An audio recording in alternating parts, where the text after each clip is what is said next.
Alright, so now that we've gotten the shock gloves from Executioner, uh, I never, on my first playthrough and in here, I never went into the detective mode to see if he's dead or just unconscious. I would think from the fall that he took, I would assume that he died, but at the same time, he could have just gone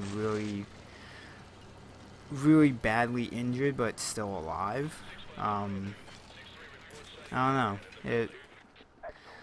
I feel like of all the assassins, like outside of Deadshot and Shiva, since their side quests, Executioner was the only one that feels like they could have picked someone better.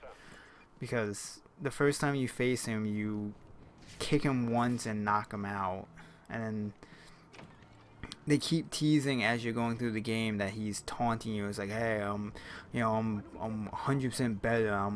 Can't wait to get my hands on you again. And then in the cutscene, Joker shoves him out a window and drops him in your, essentially in your lap. So I feel like they could have gone a better character for the for the group of assassins than him, but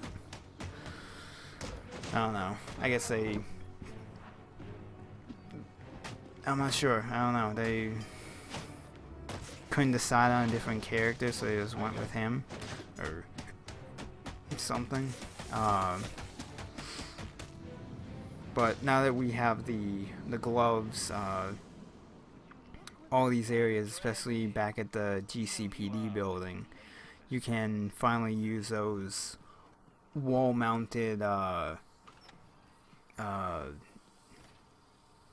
mechanisms to open doors. So I think most of them probably just lead to like the data pads for Enigma. I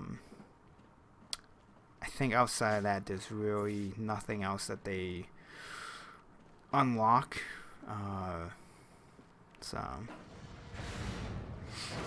and I'm pretty sure if you don't jump to that second elevator car, you probably will fall. I don't know if it's like when you fall in the water and the game automatically has you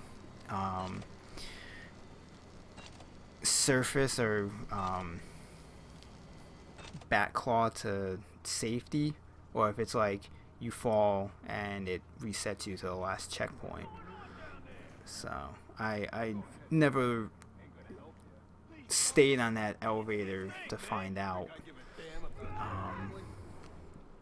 But this is the room that I mentioned a while ago where the game will decide that while you're in the groove of a combo, one of the hostages that you're trying to save, the game will just decide that he's an enemy. And right there, like, the game decided that I was gonna do a kick at the civilian, and it completely fucked up the flow of my combo and fighting, and I'm not sure why it did that. I can't hit the civilian, so why would I have the ability to try and hit him? It's weird. And this is a weird moment at the end of this fight. I hit this dude and I knock him down the elevator shaft. And I don't know if it was the invisible lines or invisible barrier that kept the guy from falling past the elevator, but I feel like there's some invisible barrier there, because otherwise that guy should have fallen past the elevator car and just gone to the bottom of that elevator shaft. It completely surprised me when I knocked him through the elevator doorway, because I figured that entrance area should have had like an invisible barrier for the enemies that they couldn't fall out of. So I don't know if it was just because of the combo that I was in. It didn't distinguish the difference.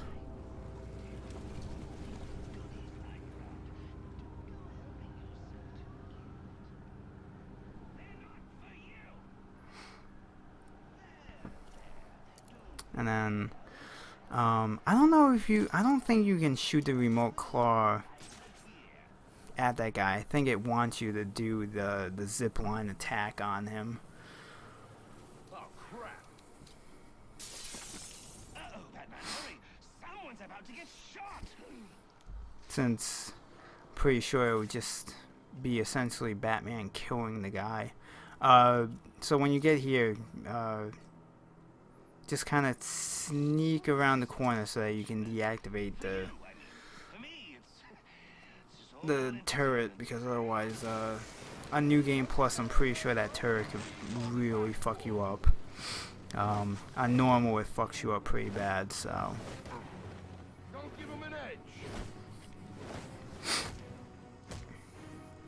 and then this is me struggling because there's a heavy armor guy and a martial artist guy, and I'm trying to stun one of them, and the game's being silly and not doing what I wanted to do.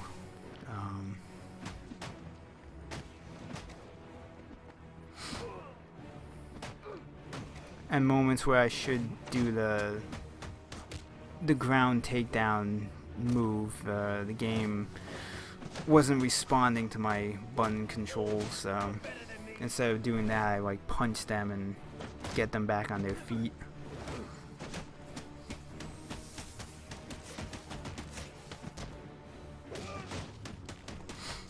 And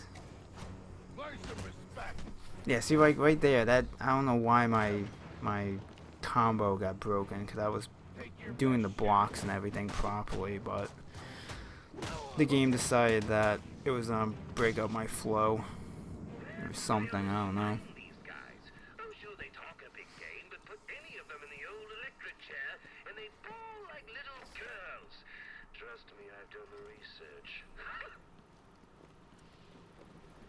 And then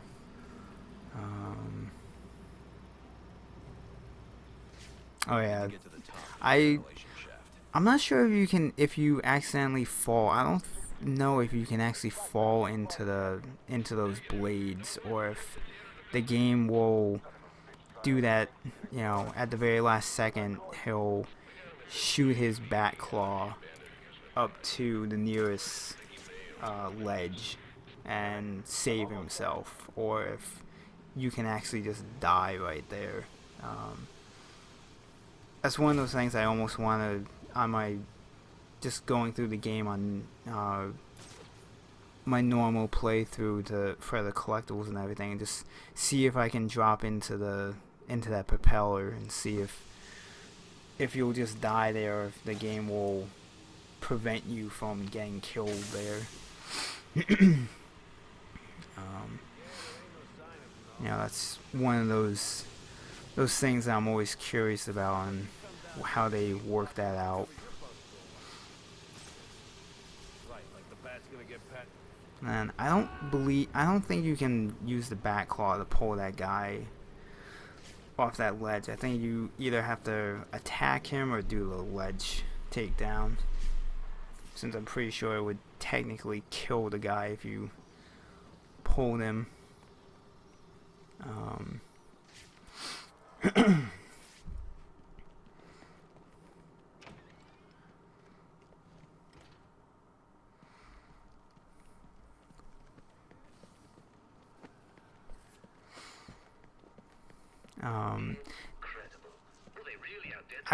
When it comes to the hotel, I kind of like the way this whole thing is laid out. Like as you're climbing higher and higher of the hotel, you get more of these, like the hallway design in all the rooms. I feel like it's just the way it's laid out. I feel like there's a lot of stuff that there's probably side rooms that I'm not aware of that you could probably access. I'm not really sure.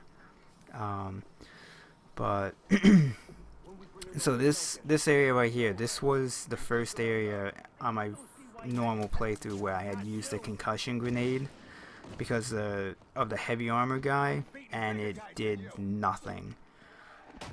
Either because it was a heavy armor guy or just because the concussion grenade is completely worthless. I'm not sure.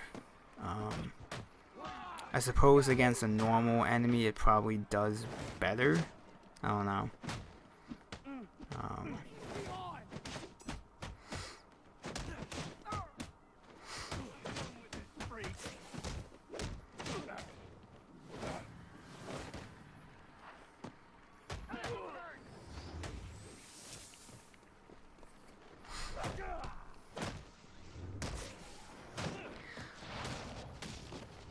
I'm actually surprised, like, as I was watching this and seeing how much I was kind of struggling with this fight. I'm surprised I didn't activate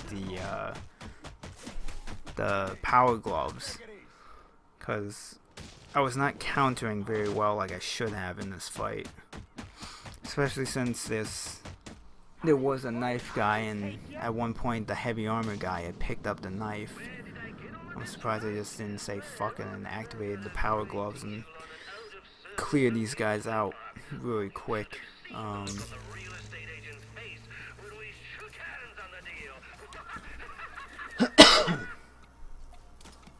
Okay, funny thing about this room, the first time I went through here, I didn't realize I had to deactivate the electricity here. Like, I didn't even go up to this area. I got into the tightrope and I managed to glide over the water into the next room, and managed to progress far enough where I got a checkpoint, but I failed and let the timer go to 0. So when it reloaded, I thought I had completely fucked up, but it loaded me past the where you need to use the remote batarang to open the trap door for you to progress forward. It was one of those moments where I just wasn't paying attention to what the Joker was saying, that I didn't realize that I had to turn the electricity off here. So it wasn't until when I came back through here on New Game Plus that I realized, oh, okay, I've been fucking up here. So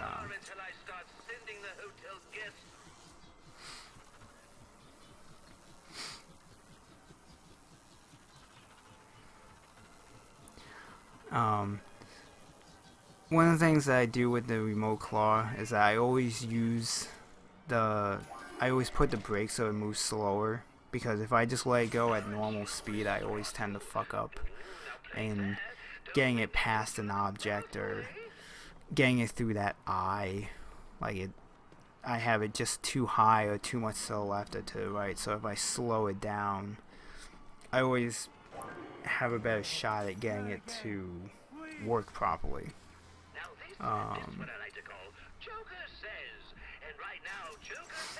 And this room, you know, the first time I went through, I didn't realize I needed to hit the balloons in the order that the lights lit up, so I was just shooting at any balloon.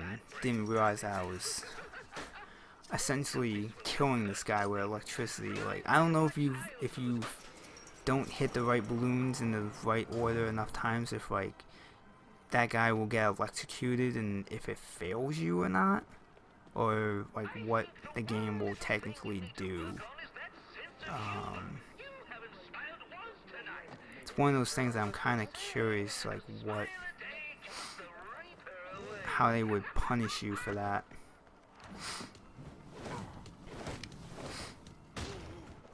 So this is once again another one of these rooms with the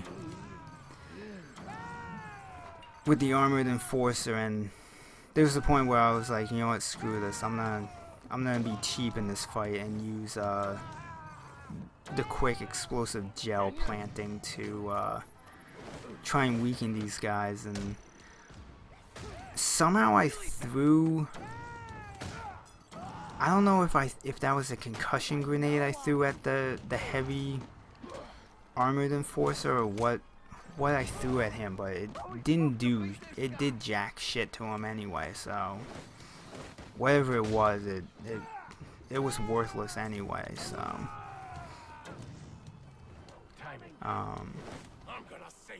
I suppose if it had landed on anyone other than the enforcer, it probably would have done more damage, but I don't know. The good thing with the enforcer in this area is that when he does that run attack at you, if he slams against the wall, he will get dizzy, and that right there, that was the first time I've actually countered that attack where they pick you up and slam you against the wall. Any other time that's happened, I've always gotten slammed against the wall, but that one time I actually hit the counter properly and was able to avoid taking damage on that. So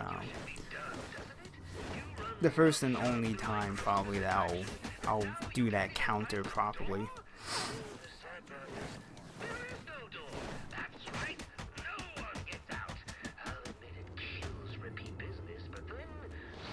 And DDT his annoying ass, and then kind of give him the business. But by this point now, you just have to string up the line, and we'll be progressing farther up into the hotel.